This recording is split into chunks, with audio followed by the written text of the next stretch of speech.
In the line I work, steady shots are very important. And those who do not know what we do for a living, we are professional photographers and cinematographers.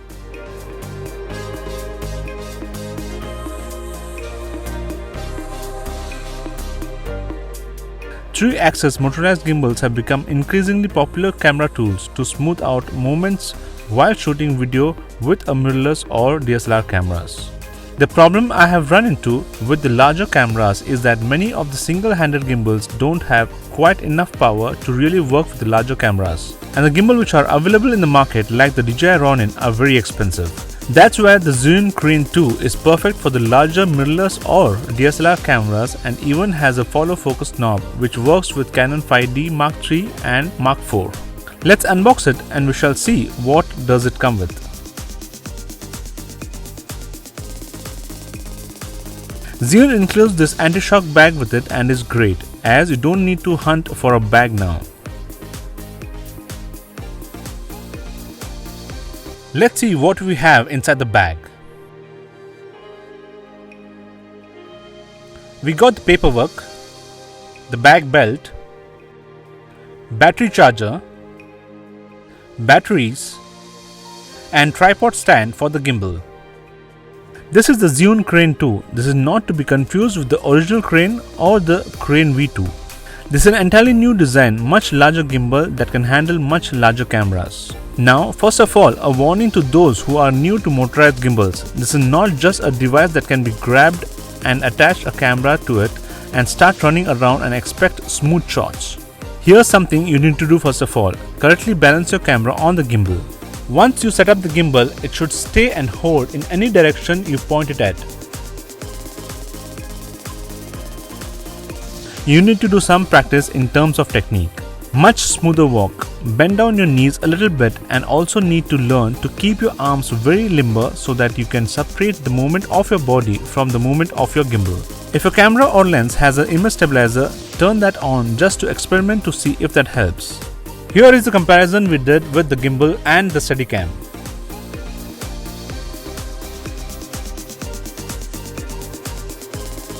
And finally, hang in there. It does take some practice and some experiment and getting used to it.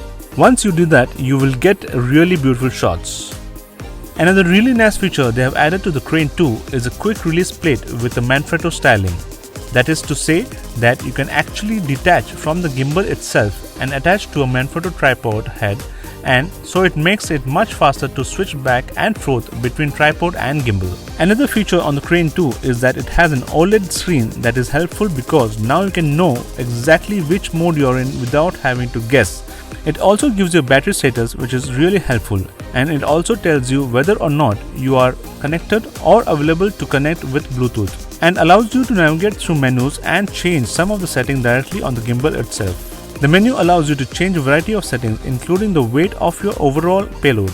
You can change up to 3 different settings: low, medium and high. Also the type of cameras you are using so that the gimbal knows how to communicate with it. The Zhiyun allows you to connect your Bluetooth to your gimbal, and you have a variety of things including calibrating the motors. So if your horizon lines are a little bit off, you can recalibrate or reset it and get everything straight and back up. It also allows you to remotely control the pan and tilt of the gimbal itself. So it's kind of cool. You can use it to follow your subjects around. For the smaller mirrorless camera, I would recommend the Crane V2 instead of the Crane 2. You can use any other DSLR on this crane as it's built for the heavy payload. The gimbal can take a lot of different things. You can add potential quick release plates but comes with the standard Manfrotto plate. You can also add a microphone on the camera and use the gimbal.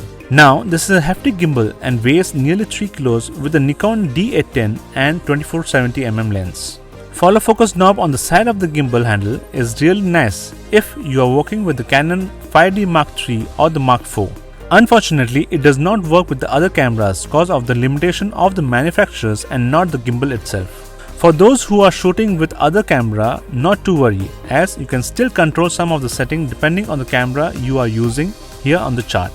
It uses 3 batteries which powers up the unit to 18 hours. But realistically, I would say generally around 12 hours.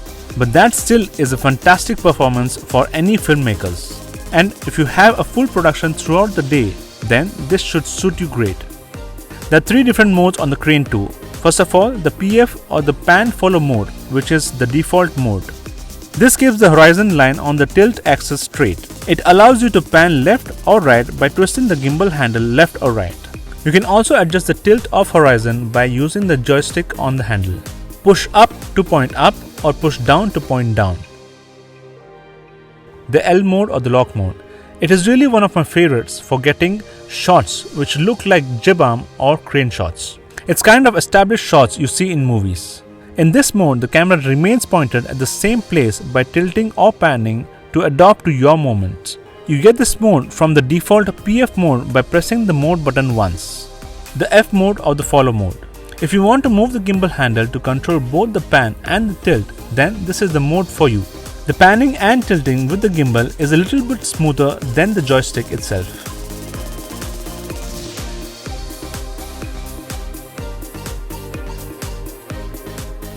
To get to this mode, you double tap the mode button. The best new feature in the Crane 2 is that you can tilt the camera manually. Just grab the camera and move it in the direction you intend to. It makes it a lot easier to fine-tune the camera angle. Another feature in the Crane 2 is that when you turn off the gimbal, it gently releases your camera or stays stable so that it does not smash the camera into the gimbal arm. The USB port up on the gimbal arm allows you to connect to your camera, not only to control your camera but also potentially charge your camera if your camera allows it. Overall, the build quality of the gimbal is excellent. Everything on the gimbal is metal except for the controls on it.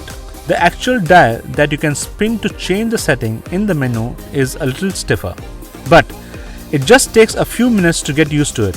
The joystick is also plastic, but it seems like a quality plastic which should hold up over time. The bottom of the gimbal has a 3-inch screw which allows you to attach it to other devices like tripods, monopods or things in that nature. It also comes with a 1/4-inch adapter which many of our tripods or monopod has. The Crane 2 is an excellent single-handed gimbal for medium or large DSLRs or mirrorless cameras. I found that it works a lot better with DSLRs just because of the additional payload that the Crane 2 can handle. It's very well built and the Zhiyun has included everything you need. It's fantastic, and I think I found the one I need for pretty much all the cameras I have. Alright guys, hope you enjoyed this look at the Zhiyun Crane 2, and if you did, then please make sure to subscribe to our channel to see more videos like these, and make sure that you press the like button. Thank you for watching everyone. This is Vishal and I shall catch you in my next video.